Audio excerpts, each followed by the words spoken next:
The geopolitical landscape of Europe is currently fractured into three distinct ideological camps, each navigating its relationship with China and the shifting tides of global trade.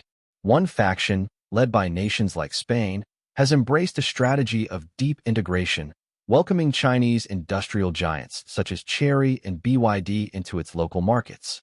This openness is often attributed to a unique cultural and historical fusion that fosters industrial inclusivity.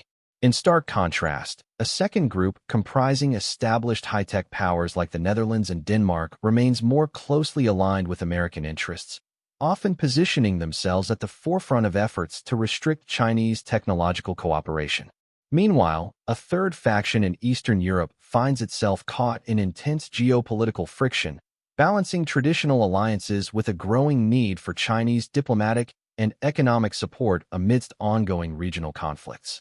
As these political shifts occur, the focus of global competition has moved beyond domestic infrastructure and internal market monopolies toward the final frontier, satellite internet.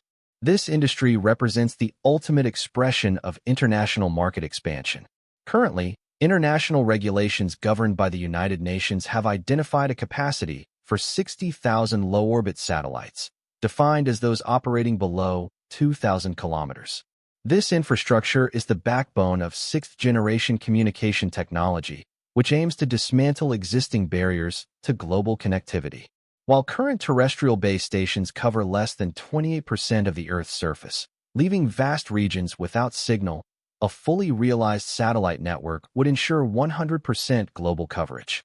The race to occupy these orbital slots has become a matter of national survival and cultural continuity.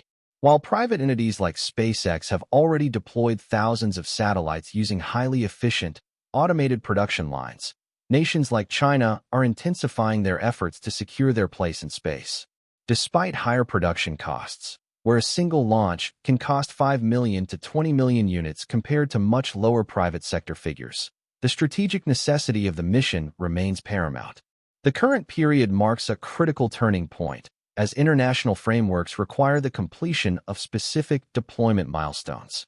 Although China's satellite production has historically relied on meticulous, manual craftsmanship rather than mass production lines, the push toward industrialization in space is now an urgent national priority to ensure it is not left behind in the era of total global connectivity.